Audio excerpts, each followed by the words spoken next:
자, 여러분들과 함께 오늘 하나님을 아는 지식 3가와 4가를 살펴보겠습니다. 3가는 아는 것과 아신 바 되는 것이라는 제목으로 시작합니다. 서론은 이렇게 시작하고 있습니다. 우리는 무엇을 위해 창조되었는가? 하나님을 알기 위해서다. 우리는 인생에서 어떤 목표를 세워야 하는가? 하나님을 아는 것을 그 목표로 삼아야 한다. 삶에서 다른 어떤 것보다도 기쁨과 즐거움과 만족을 가져다주는 최고의 것은 하나님을 아는 지식이다. 이 땅에서 해야 할 주된 일이 하나님을 아는 것이라는 사실을 알고 나면 삶의 문제들 대부분은 저절로 자기 위치를 찾게 된다. 하나님을 아는 것보다 더 높고 더 숭고하며 더 사람의 마음을 끄는 목표가 어디 있겠는가. 정말 하나님을 아는 것이야말로 가장 위대한 일입니다. 가장 존귀한 일입니다. 그러나 이 사실을 아는 것이 또 하나님의 은혜인 것 같습니다. 이것은 기독교인들, 진짜 크리스찬들만이 고백할 수 있는 신앙 고백입니다. 하나님을 아는 것이 가장 큰 목표고 가장 큰 기쁨이라는 이 고백 말입니다. 저자는 그러나 하나님을 아는 것이 우리에게 지금 수표와 같이 존재해 있는데 그것을 현금으로 바꾸지 못한다면 아무런 쓸모도 없다, 이런 이야기를 합니다. 과거에는 수표로는 계산이 되지 않는 그런 시대가 있었습니다. 현금으로 바꾸어야만 사용이 가능한 시대가 있었어요. 하나님을 아는 지식이 하나의 수표처럼 돼 있어서 결국은 우리의 삶의 무용지물이 될 수 있다는 것입니다. 그래서 하나님을 아는 것에 포함되는 것이 무엇인지를 저자는 말하는데 우리는 생물이 무생물보다는 파악하기가 쉽습니다. 그런데 우리가 만약 말을 안다고 할 때는 그냥 말을 한번 본 적이 있어, 이렇게 말을 하는 것이 아니라 그 말이 어떻게 행동하고 또 그 말을 어떻게 다루어야 되는지 알 때 우리는 그 말을 안다고 말을 하는 것입니다. 그런데 인간에 대해서라면 더 복잡해집니다. 왜냐하면 인간은 마음속에 담고 있는 다른 생각이 있을 수 있기 때문입니다. 그래서 말 한마리에 대해서 아는 것은 며칠 아니면 몇 달이면 알 수 있지만 인간이라는 사람은 10년, 몇십 년이 지나도 그 사람을 알지 못할 수도 있어요. 우리가 이 복잡한 사람을 알 수 있는 길은 그 사람이 우리에게 마음을 열고 자신의 속마음을 말하고 자기의 진짜 행동을 할 때입니다. 그래서 어떤 복잡한 대상을 알려고 하면 그 복잡한 대상이 우리에게 먼저 마음을 열고 먼저 뭔가를 보여줄 때에 우리는 그 대상을 아는 것입니다. 하나님을 아는 것이 바로 이와 같다는 것입니다. 하나님을 아는 것도 하나님이 우리에게 보여주셔야 합니다. 그러면 하나님을 아는 활동이라는 것이 무엇을 포함하는가? 저자는 몇 가지로 이야기합니다. 첫 번째, 하나님을 아는 것은 하나님의 말씀에 귀를 기울이고 성령께서 그것을 해석해 주시는 대로 자신에게 적용하는 것을 말하는 것이고, 둘째로 하나님의 말씀과 사역이 드러내는 하나님의 본질과 특성을 주목하는 것이고, 세 번째, 하나님의 초청을 받아들이고 하나님이 명하시는 일을 행하는 것이고, 네 번째로 하나님이 이처럼 당신에게 가까이 오사 당신을 이러한 신적 교제로 끌어들인다는 것에서 나타내 보이신 사랑을 인식하고 그것을 기뻐하는 것을 포함한다, 이렇게 말을 하고 있습니다. 그러면서 저자는 하나님을 알려면 예수님을 알아야 된다고 말합니다. 우리가 하나님과 우리의 관계를 아버지와 아들의 관계로, 또는 아내와 남편의 관계로, 또는 신하와 왕의 관계로, 양과 목자의 관계로 이렇게 표현하는데 이 모든 관계는 굉장히 친밀한 관계입니다. 이렇게 하나님과 친밀한 관계를 누리기 위해서는 예수님을 알아야 된다는 것이죠. 그 예수님은 그러면 어떻게 아는 것인가? 첫째, 예수님은 그리스도인들에게 육신이 아니라 영적으로 임재하심으로 우리의 육안으로는 보이지 않는다는 것.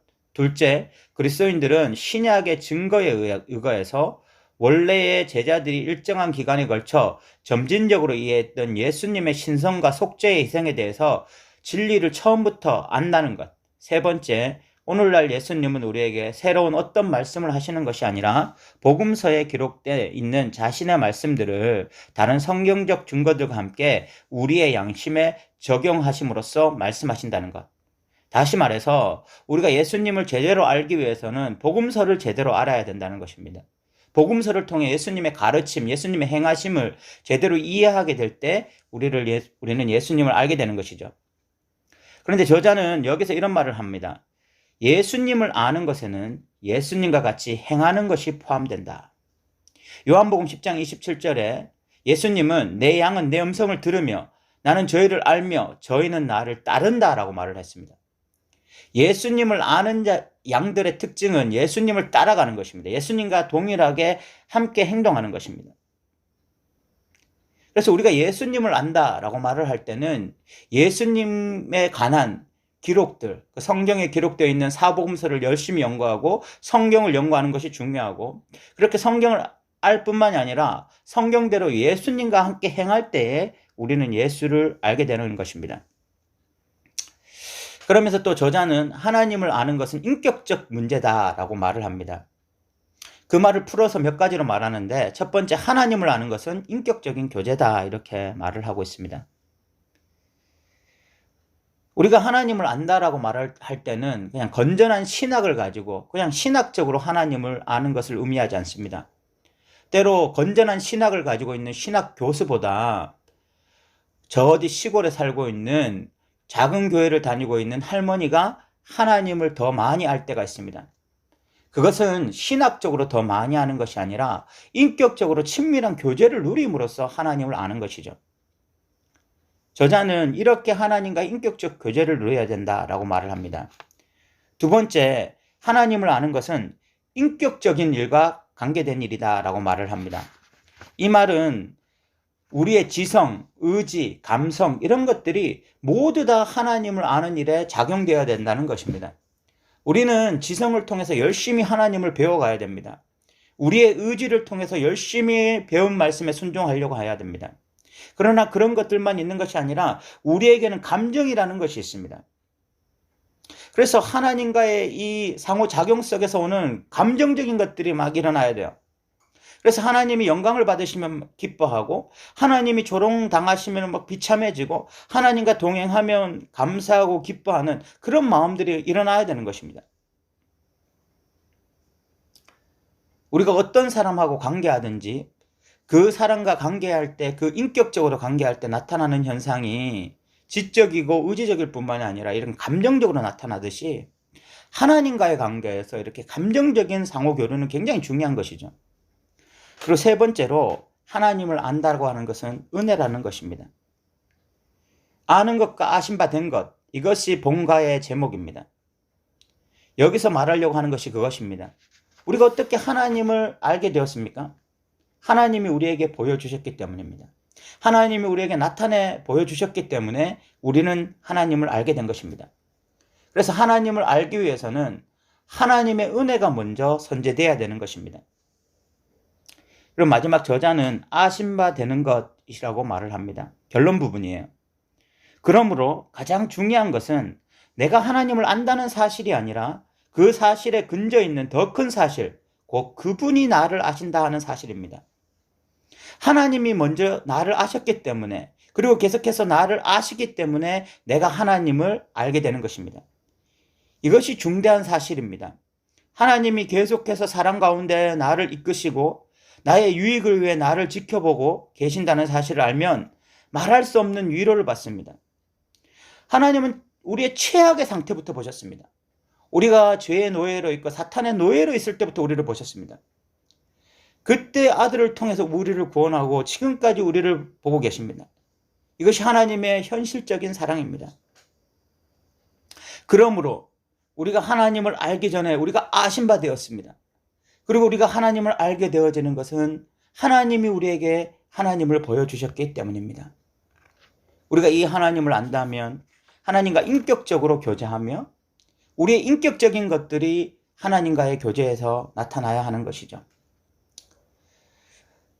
네 번째 가에서는 오직 참되신 하나님이라는 제목으로 이야기가 전개됩니다. 먼저 우상숭배라는 말을 들을 때 당신은 마음속에 무엇이 떠오르는가 이렇게 질문합니다. 보통은 이렇게 다른 종교에서 다른 그 종교가 섬기는 그런 신상 앞에 절을 하는 것을 우상숭배라고 생각하기가 쉽습니다. 그런데 보다 교묘한 형태의 우상숭배가 있다는 것을 깨달아야 한다는 것입니다. 그 말을 하기 위해서 십계명 중 2계명을 사용합니다. 2계명에는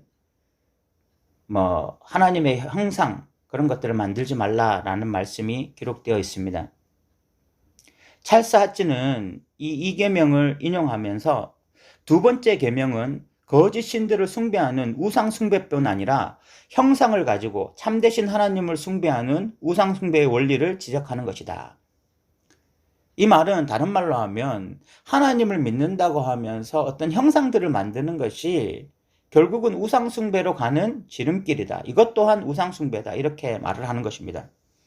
그러면서 이 계명은 예배의 대상에 대해서 다루는 것이 아니라 예배의 방식에 대해서 다루고 있다. 이런 말을 합니다. 그러면서 저자는 형상들이 가지고 있는 위험성에 대해서 말을 하고 있습니다. 우리가 하나님을 믿는다고 하면서 결국은 그 하나님의 형상이나 십자가의 형상이나 다른 어떤 거룩하게 보이는 형상들을 만들었을 때에 그것의 위험성이 뭔가 하는 것입니다. 첫 번째 위험성은 형상들은 하나님의 명예를 손상시킨다. 왜냐하면 그것은 하나님의 영광을 가리기 때문이다 라고 말을 합니다. 우리가 이 세상에 있는 그 어떤 형상을 만들더라도 그 형상이 하나님의 영광을 다 담아내지 못합니다. 하나님의 영광의 한 부분을 담아내는 거야. 그 한 부분을 담아냄으로써 하나님의 다른 수많은 영광들을 가리게 되어지는 일들이 일어날 수 있다는 것입니다. 예를 들어서 십자가에 달리신 예수님의 상이 갖고 있는 비애감은 그리스도의 영광을 가리게 됩니다. 그것은 그리스도의 신성, 십자가상에서 이루신 그리스도의 승리, 그리고 현재 존재하는 그리스도의 나라 등의 사실을 감추어 버립니다. 그것은 그리스도의 인간적 연약함을 나타내 보이지만 그분의 신적인 힘은 숨겨버립니다. 그것은 그리스도가 받은 고통의 실체는 나타내 보이지만 그리스도의 기쁨과 그분의 능력의 실체는 보이지 못합니다. 형상을 만들 때 이런 문제가 나타나는 것이죠. 두 번째, 형상들은 우리를 그릇된 길로 인도할 수 있습니다. 아론이 송아지 형태로 하나님의 형상을 만들었을 때 이스라엘 사람들이 광란과 방탕함으로 예배를 드려도 하나님은 그것을 받으시는 분이라는 생각을 이끌도록 만들었습니다. 또한 역사적으로 십자가에 달린 예수상을 기도의 보조물로 사용함으로써 사람들은 경건을 그리스도의 육체적인 고난을 곰곰이 생각하는 것과 동일시하는 위험에 빠지곤 했습니다. 그것은 사람들이 육체적 고통의 영적 가치에 대한 불건전한 생각을 갖도록 만들었으며 부활하신 구주를 알지 못하도록 만든 것입니다. 우리가 어떤 형상을 만들었을 때 그것이 계속해서 우리를 바른 길로 인도하는 것이 아니라 잘못된 길로 인도하더라는 것입니다. 그런데 이런 보이는 형상을 만드는 것뿐만이 아니라 마음속의 형상들도 만들 수 있다는 것입니다. 예를 들어서 우리가 이런 식의 말들을 할 수가 있습니다. 나는 하나님을 위대한 건축가로 생각하는 것을 좋아해요. 나는 하나님을 심판관으로 생각하지 않아요. 나는 단지 하나님을 아버지로 생각하기를 좋아해요. 이런 식으로 내가 원하는 하나님의 형상을 만들 수 있다는 것입니다. 하나님은 어떤 부류의 하나님도 아니십니다. 하나님을 우리가 어떤 부류의 하나님으로 만드는 것이 결국은 하나님의 형상을 만드는 것입니다. 하나님은 내 생각은 너의 생각과 다르고 내 길은 너의 길과 다르다고 말씀하셨습니다. 그래서 우리는 우리가 원하는 식의 하나님의 형상을 만들려고 하는 것이 아니라 하나님이 우리에게 말씀하시는 하나님을 생각해야 합니다. 감사하게도 하나님은 여러 선지자들이나 사도들을 통해서 말씀하셨으며 지금도 말씀인 성경을 통해서 우리에게 하나님이 누구신지 말씀하고 있습니다. 그러므로 우리가 떠오르는 이미지의 하나님, 우리가 생각하는 하나님이 아니라 성경에서 말씀하시는 하나님이 누구신지를 깊이 묵상해야 하는 것입니다. 그러면서 우리는 이런 질문들을 한번 돌아봐야 됩니다. 출애굽 시대에 금송아지를 만들어 놓고 이것이 하나님이다 라고 말했던 것처럼 오늘날 우리가 예배하고 있는 하나님이 정말 삼위일체 하나님이 확실한가? 우리는 진리 위에서 유익하신 참 하나님께 예배하고 있는가? 우리가 생각하는 하나님이 정말 기독교의 하나님인가? 해교도 유대인 여호와의 증인과 다른 하나님을 믿는 것은 아닌가? 이런 하나님은 아닌가? 우리가 한번 질문해 봐야 되는 것입니다. 성경의 하나님은 그분의 아들 안에서 말씀해 주셨습니다. 그래서 우리가 참 하나님을 믿는다라고 말을 할 때는 예수님의 인격과 사역에 끊임없이 의지하고 있는가를 살펴보면 됩니다. 내가 진짜 하나님을 믿는다. 내가 진짜 성경에서 말하는 하나님을 믿는다라고 말을 할 때는 우리가 예수님께 집중하고 예수님의 인격에 집중하고 예수님의 그 사역에 집중하면서 예수님이 행하신 일, 그 십자가의 일, 부활의 일에 집중하면서 그것을 묵상하면서 신앙생활할 때에 우리가 믿는 하나님이 진짜 기독교에서 믿는 하나님이라고 말을 할 수가 있는 것입니다. 오늘 우리가 3, 4장 내용을 살펴보았습니다. 내용이 좀 많았습니다. 우리가 하나님을 아는 것일 수도 있고 하나님의 아신 바 될 수도 있습니다. 중요한 것은 먼저 하나님이 우리에게 하나님을 보여주셔야 한다는 것입니다. 하나님을 보여주셔야 우리는 하나님을 알게 되어져요. 그런데 그 일이 있기 전에 하나님이 먼저 우리를 아셨다는 것입니다. 우리가 하나님의 아신 바 되었다는 것입니다. 하나님이 우리에게 먼저 찾아오셔서 우리의 이름을 불러주시고 우리를 만나주시고 그래서 우리가 하나님을 알게 되어지는 것이죠. 하나님이 보여주시는 대로 말입니다. 그래서 우리는 성경을 통해서 하나님을 알려고 해야 됩니다. 또한 우리는 어떤 형상도 만들어서는 안 됩니다. 그것이 기독교에서 말하는 십자가나 성부 하나님의 형상, 성자 예수님의 형상이라 할지라도 그것을 만들어서는 안 됩니다. 왜냐하면 그런 형상에는 하나님의 영광을 담을 수 없기 때문입니다. 또한 우리 마음속의 형상도 만들어서는 안 됩니다. 우리가 하나님은 이런 분이다. 하나님은 이런 분이다. 이렇게 규정해서 하나님을 믿어서는 안 되는 것입니다. 그것이 우상 숭배의 또 다른 형태입니다. 오히려 우리는 겸손하게 하나님의 성경을 통해서 하나님이 어떤 분인지를 깊이 묵상하고 연구하는 시간을 가짐으로 성경에서 말하는 하나님을 받아들이려고 해야 됩니다.